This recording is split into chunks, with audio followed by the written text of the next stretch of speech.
ओम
शांति।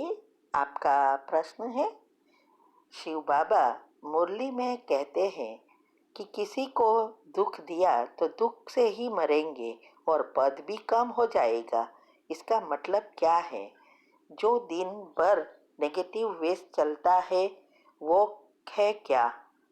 उत्तर है, देखो, दुख देना अर्थात कि कोई भी हमारा व्यवहार से किसी को भी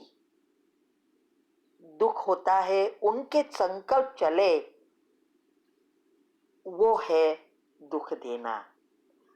इसमें भी दो चीज है।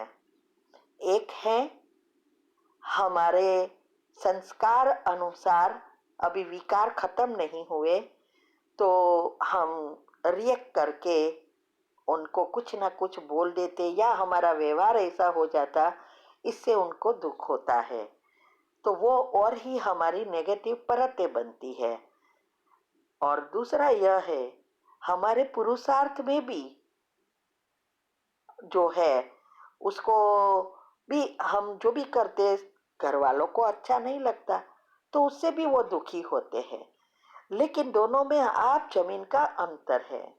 एक है हमारे संस्कार के वश या स्वार्थ के वश किसी को हैरान करना, वो पाप कर्म बनते हैं। लेकिन हमारे पुरुषार्थ में जैसे अनशुद्धि है, सभी हमारी धारणाएं हैं, उनमें अगर करने से किसी को दुख होता है, वो हमारे कारण नहीं हुआ, वो उन आत्मा के कारण हुआ। उनको अच्छा नहीं लगता, लेकिन उनके पास चॉइस है कि क्या करना है। और हम जो कर रहे हैं वो हमारे लिए तो है, आत्मा को परिवर्तन कर रहे हैं, साथ साथ सारे विश्व के लिए है, सृष्टि परिवर्तन के लिए करते हैं। तो इससे हमारा पाप नहीं बनता, लेकिन हम हमारे सबको हम मन के हमारे अपने आप को परिवर्तन कर हम सारे विश्व को परिवर्तन करते हैं, तो दुनिया के लिए हो जाता है, तो ये पुण्य बन जाता है। इसीलिए ये बात अच्छी रीति समझना है। तो जब हम किसी को दुख देते हैं तो हम या कोई दुख हमें दे रहा है, ये भी एक है कि कोई हमें दुख दे रहा है और हम उनका चिंतन कर कर कर कर के नेगेटिव परतें बढ़ाते हैं, तो वो भी हमारे ही खाते में आता है। तो ऐसी बहुत सारी चीजें हैं। तो इससे क्या होगा कि हमारा जो लक्ष्य है अंतमति सो गति करना, वो हम प्राप्त नहीं कर सकेंगे, क्योंकि अंत में आपकी इतनी नेगेटिव परतें होगी जो अंतमति सो गति करने ही नहीं देगा।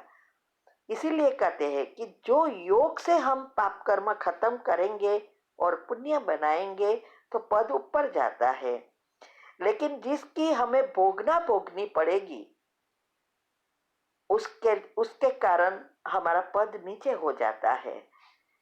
तो इसीलिए कई बार मुरली में आता है कि आप अगर अभी पुरुषार्थ नहीं करेंगे, योग से हिसाब किताब चुकतू नहीं करेंगे, तो अंत में भोगनी पड़ेगी, क्योंकि एक का पदम गुना बन रहा है और उसके साथ साथ पद भी कम हो जाएगा।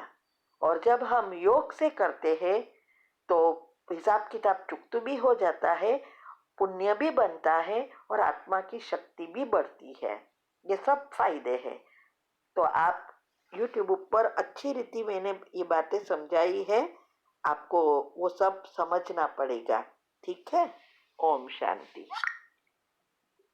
आपका प्रश्न है, मुझे परमधाम का सीन अच्छे से दिखाई देता है, लेकिन मैं फिर सूक्ष्म वतन का विजुअलाइजेशन करने का सोचती हूँ तो वो अच्छे से नहीं दिखाई देता।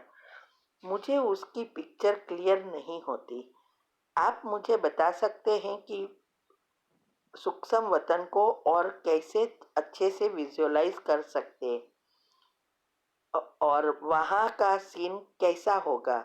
उत्तर है, देखो, सूक्ष्म वतन का सीन तो मुरली में यही आया है कि जैसे वहाँ प्रकाश ही प्रकाश है और ब्रह्मा बाबा वहाँ है, तो एक ये चित्र क्रिएट कर सकते हैं। लेकिन अगर आपको परमधाम का अच्छी रीति विजुअलाइजेशन होता है तो सबसे श्रेष्ठ यही है। ये अवस्था सबसे श्रेष्ठ है। हम भी सूक्ष्म वतन में नहीं जाते, हम परमधाम में ही जाते हैं या यहाँ ही योग में विचार करते हैं। तो जरूरी नहीं है कि आप सूक्ष्म वतन में ही जाओ।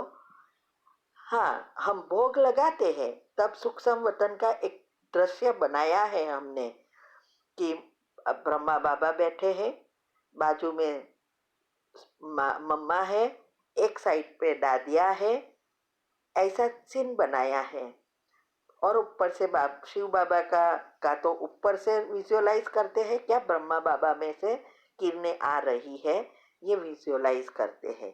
बाकी योग में हम उधर जाते ही नहीं है, डायरेक्ट परमधाम ही जाते हैं। तो इसीलिए ऐसी कंफ्यूजन में नहीं होना है, कोई प्रॉब्लम नहीं है। हाँ, आप अपना फरिश्ता स्वरूप की जो मैंने विधि बताई है, ऐसे आप प्रैक्टिस करते रहेंगे तो आप अपने आप को विजुअलाइज करते और ब्रह्मा बाबा को भी अच्छी रीति विजुअलाइज कर सकेंगे। जैसे सृष्टि पूरी हो गई और आप ऊपर प्रकाश शुरू हुआ, ऐसा करके कर सकेंगे। तो फरिश्ता स्वरूप आप प्रैक्टिस करो। मैंने बताया है कि क्या है, कैसे करना है। 4 अवस्था का जो टॉपिक आता है अभी भी तीव्र पुरुषार्थ ग्रुप में भी शुरू हुआ है, दिनचर्या ग्रुप में संडे को आता है और योग के प्रयोग का जो प्लेलिस्ट में आप जाएंगे तो उस ग्रुप में भी मिलेगा। तो ये अवस्था बनाएंगे, बाकी कंफ्यूज होने की ज़रूरत नहीं है। हमें बिंदी स्वरूप ही बनेंगे तभी हमारे अंदर बहुत सारी शक्ति बढ़ेगी। और बिंदु स्वरूप ये भी नहीं है कि परमधाम में ही होता है। वो मैंने 2 से 3 वीडियो रखी है यूट्यूब पर कि निराकारी स्थिति क्या है, बीज रूप स्थिति क्या है, उससे क्या होता है। इसमें मैंने क्लियरली बताया है कि बीज रूप स्थिति ऊपर से भी हो सकती है, हमारी प्रकृति में भी हो सकती है, बस दूसरे विचारों से मुक्त। अगर विचार आए भी तो उसमें वो विचारों से हमारा मन सोचना शुरू ना करे, ये ध्यान देना है। बस मैं और बाबा और किरणें और या स्वमान चालू रहे, ये है बीज रूप। आप सुनो, बहुत अच्छी रीति समझाया है। ठीक है। ओम शांति। जिस नई दुनिया का तुम इंतजार कर रहे हो वो कौन बनाएगा? तुम ही तो बनाओगे। क्या सोच रहे हो बच्चे?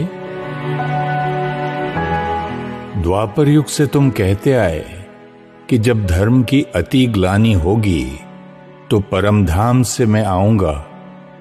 मैं आया हूं सतयुगी संस्कार बनाने का ज्ञान और शक्ति देने। ये मत सोचना सतयुग बहुत दूर है।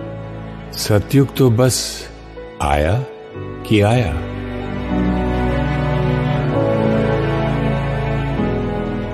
हे बच्चे, सृष्टि परिवर्तन का ये कार्य मैं करवा रहा हूं।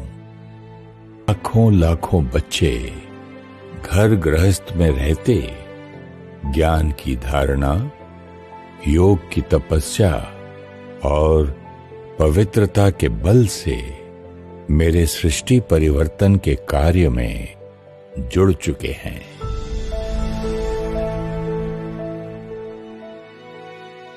मीठे बच्चे, समझ आया?